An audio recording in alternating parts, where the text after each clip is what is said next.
नमस्कार, आप देख रहे हैं द न्यूज़ नाउ। मैं हूं रूहानी। सबसे पहले द न्यूज़ नाउ की पूरी टीम की तरफ से हमारे तमाम दर्शकों को ईद की बहुत बहुत मुबारकबाद। और हम ये दुआ करेंगे कि आपकी ज़िंदगी में हमेशा इसी तरह से खुशियां बनी रहें। और सबसे बड़ी बात इस समय हम यही दुआ करेंगे खुदा से कि कोरोना काल जो है वो जल्द से जल्द समाप्त हो, जिससे बहुत से लोग इस समय दुख से गुजर रहे हैं, उस काल की समाप्ति हो। तस्वीरें आपको जम्मू से दिखाएंगे और देखिए किस तरह से नमाज जो है वो अदा की जा रही है और खुदा की इबादत का आज दिन है। और आज जो मुस्लिम समुदाय के तमाम लोग हैं जो विश्वास रखते हैं और जो मानते हैं कि आज का दिन कितना बड़ा रहने वाला है और आज का दिन किस तरह से फ़र्ज़ का दिन माना जाता है। आज के दिन खुदा की इबादत की जाती है और आज के दिन ये कुर्बानी याद कराने के लिए काफ़ी है कि किस तरह से आज के दिन जो है आपको पूरी तरह से ये देखना है कि आपका कितना फ़र्ज़ बनता है और किस तरह से खुदा की इबादत आपको करनी है, किस तरह से आपको प्रेम व भाईचारे का पाठ जो है वो पढ़ाना है। और देखिए कितना प्यारा सा बच्चा है यहाँ पर, इनसे बात करने की कोशिश करेंगे। बेटा क्या नाम है आपका? अतीक। क्या नाम है? अतीक। अच्छा, ईद मुबारक। ईद मुबारक। आपका क्या नाम है? बीबू। अच्छा, कैसे मनाने वाले हो आज आप ईद? आज हम घर पे वो करेंगे। अच्छा, क्या खाने को क्या बनाया आज? कुछ स्पेशल बनाया घर में मम्मी ने? खाने में आज सेवइयाँ बनाई। सेवइयाँ बनी है। अच्छा, कितना लंबा इंतजार करते हो ईद का? 1 साल। 1 साल करते हो?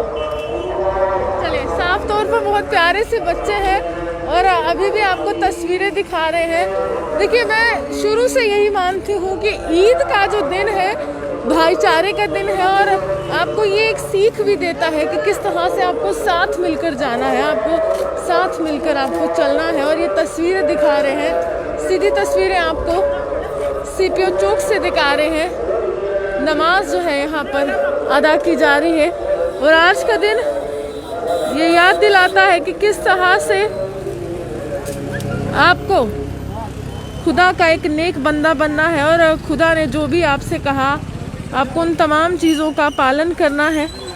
आपको अपने फ़र्ज़ से हटना नहीं है, क्योंकि ये त्यौहार इस्लाम धर्म में सबसे बड़ा त्यौहार माना जाता है। और आज की जो ईद है, ईद उल अज़हा, इसको बकरीद भी कहते हैं। जम्मू कश्मीर के साथ साथ पूरे देश में इस त्यौहार को बहुत हर्षोल्लास के साथ मनाया जा रहा है। लेकिन एक बात ये भी देखने को मिल रही है कि कोरोना काल ने त्यौहार मनाने का तरीका पूरी तरह से बदल दिया। और ये जो त्यौहार है रमज़ान के पाक महीने के करीब 70 दिनों के बाद आता है। यानी कि आप सोच सकते हैं कितना लंबा इंतज़ार इस एक त्यौहार को मनाने के लिए किया जाता है।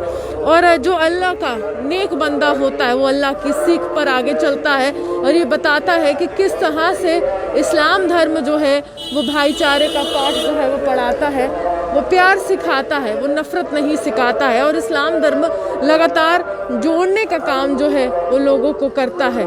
लंबा इंतज़ार मुस्लिम समुदाय से ताल्लुक़ रखने वाले तमाम लोग जो है यहाँ पर करते रहे हैं। और आज का दिन कुर्बानी का दिन है और आज के दिन को तभी बकरीद कहा जाता है क्योंकि आज बकरे की जो है वो कुर्बानी दी जाती है।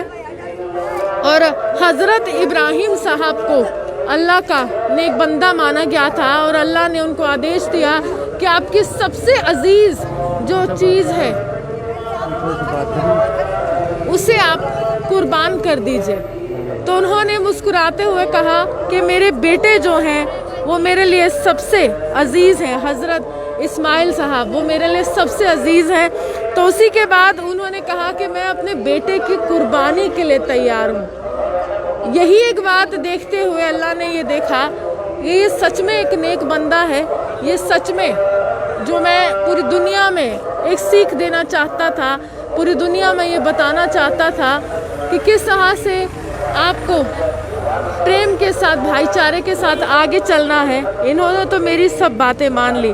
तो उसके बाद जो पूरी कहानी थी वो चलती गई और इसी तरह से जो तमाम लोग मुस्लिम समुदाय से ताल्लुक़ रखते हैं वो आज के दिन को याद करते हैं और कहते हैं किस तरह से आज के दिन कुर्बानी दी गई और सबसे अजीज़ चीज़ खुदा को कुर्बान करने की कोशिश की गई। हालांकि खुदा ये जानते थे कि वो उनके बेटे हैं और वो सबसे अजीज़ है, इसलिए उनके बेटे की जगह पर एक बकरे की कुर्बानी हुई और खुदा ने ये देखा कि सच में ये नेक बंदा है जो मेरी हर एक बात मान चुका है। उसी तरह से इस्लाम धर्म की खूबसूरती है कि धर्म में भाईचारे का पाठ है, प्रेम का पाठ है और ये बताने की भी कोशिश की जा रही है कि आज का दिन बहुत महत्वपूर्ण है। और देखिए किस तरह से जो तमाम मुस्लिम समुदाय से ताल्लुक़ रखने वाले लोग हैं, नमाज अदा करने के लिए समय निर्धारित किया जाता है तो नमाज अदा करने के लिए आते हैं। और पूरे देश में आज इसी तरह की तस्वीरें आपको अलग अलग मस्जिदों से जो है वो देखने को मिलेंगी और पूरी तरह से एक खूबसूरत तस्वीर है, क्योंकि जो तस्वीर ये सिखाती है कि खुदा की इबादत करनी है वो नायाब तस्वीर होती है, वो अद्भुत होती है। और वही तस्वीर अभी आप द न्यूज़ नाउ के माध्यम से देख रहे हैं। हम आपसे ये भी जानना चाहेंगे कि आज का दिन आप कैसे मनाने वाले हैं, क्योंकि जम्मू में तो बहुत मूसलाधार बारिश हो रही है। अगर आप जम्मू से बाहर हैं तो आप कमेंट सेक्शन में ज़रूर बताइएगा कि आज का दिन जिसको ईद उल अज़हा यानी कि बकरीद भी कहा जाता है, इसको आप कैसे मनाने वाले हैं और कितना लंबा इंतज़ार हमारे दर्शक करते हैं जो मुस्लिम समुदाय से ताल्लुक़ रखते हैं और कितना लंबा इंतज़ार करते हुए वो ईद के इस त्यौहार को मनाने के लिए एक साथ आते हैं, गले मिलते हैं और मिठाइयाँ खिलाई जाती हैं, नए कपड़े जो है वो पहने जाते हैं, बहुत पकवान व व्यंजन जो है वो बनाए जाते हैं। देखिए ये बहुत खूबसूरत तस्वीर है, आपको हम दिखाते हैं कि किस तरह से नमाज जो है वो अदा कर दी गई है और गले मिलते हुए, गले मिलकर ही कहा जाता है कि ईद मुबारक। सर क्या नाम है आपको? और सबसे पहले मैं कहूँगी आपको ईद मुबारक। कैसे मना रहे हैं आप? ईद मुबारक। ईद मुबारक आपको भी। आप कैसे मनाएंगे आज ईद? आज ईद में हम अपने घर में नमाज अदा की हमने सुबह सुबह अभी, तो अभी हम अपने घर पे ही बैठेंगे, घर में मेहमान घर आएंगे, जो भी आएंगे उनके साथ ईद मनाएंगे। हम लोग खुशी लगता है कोरोना ने त्यौहार मनाने का तरीका बदला है? नहीं, ठीक है, कोरोना ने तो बदला है लेकिन त्यौहार तो मनाना ही है। हाँ, ये है कि हमने काफ़ी अंदर सोशल डिस्टेंसिंग का ख्याल रखा था, उसको पूरा था एहतियात से कर रहे थे। हाँ, कुछ लोगों ने मास्क नहीं पहना, मैंने खुद भी नहीं डाला था क्योंकि नमाज के टाइम में मास्क डालना कुछ इतना था नहीं, तो बस थैंक यू। चलिए, साफ तौर पर आप सभी को ईद मुबारक। और छोटे छोटे बच्चे भी हैं। बेटा क्या नाम है आपका? मोहम्मद शियान। अच्छा मोहम्मद शियाज, आपको सबसे पहले हम ईद मुबारक कहेंगे। कितना लंबा वेट करते हो आज के दिन का और कौन कौन ईदी देता है आपको? सारे देते हैं। सारे देते हैं। अच्छा, वेट करते हो आज के दिन का? कैसे मनाते हो? अच्छा, आज मम्मा क्या बनाती है घर में? सेवियां बनाते हैं ईद पे। तो अच्छा, जो आपको अभी देख रहे हैं उनको क्या कहना चाहोगे, जो आपके फ्रेंड्स अभी आपको देख रहे हैं? ईद मुबारक कहोगे? ईद मुबारक कहना चाहूँगी। चले, साफ तौर पर देखिए किस तरह से एक तस्वीर और है।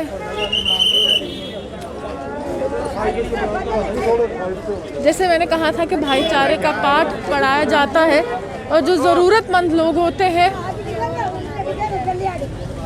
वो भी इसी तरह से झोली फैलाए हुए यहाँ पर खड़े रहते हैं, क्योंकि इस्लाम धर्म में ये माना जाता है कि खुदा की सच्ची इबादत वही है जब आप किसी ज़रूरतमंद की मदद करते हैं। तो यहाँ पर मदद का हाथ भी आगे बढ़ाया जाता है। और देखिए कितनी बड़ी संख्या में जो तमाम लोग हैं जो लंबा इंतज़ार करते हैं कि जो मुस्लिम भाई जब नमाज अदा कर कर आएंगे तो उसके बाद उन्हें कुछ ना कुछ देकर जाएंगे।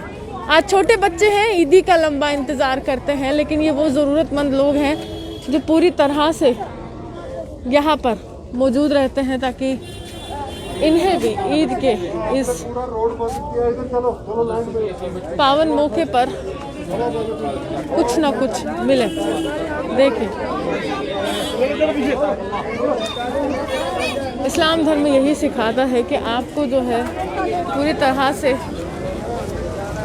ज़रूरतमंदों की मदद करनी है। यही सच्ची इबादत है और यही सच्ची इबादत है। और इसी तरह से आपको सिर्फ ईद ही नहीं, हर दिन जो ज़रूरतमंद है उसकी मदद करनी है। एक बार फिर से हम यही कहेंगे कि आप ज़रूर बताइएगा कि आज का दिन आप कैसे मना रहे हैं और कहाँ से आप ताल्लुक़ रखते हैं। और कौन सी जो राज्य है, कौन सी स्टेट है, कौन सा इलाका है, वहाँ से आप ताल्लुक़ रखते हैं। और आज का दिन आप ईद का, जो बकरीद है और लंबा इंतज़ार आप लोग करते रहे हैं, तो आज का दिन आप कैसे मनाएंगे कमेंट सेक्शन में ज़रूर बताइएगा। एक बार फिर से मेरे और साहिल जी की तरफ से आप सभी लोगों को ईद मुबारक।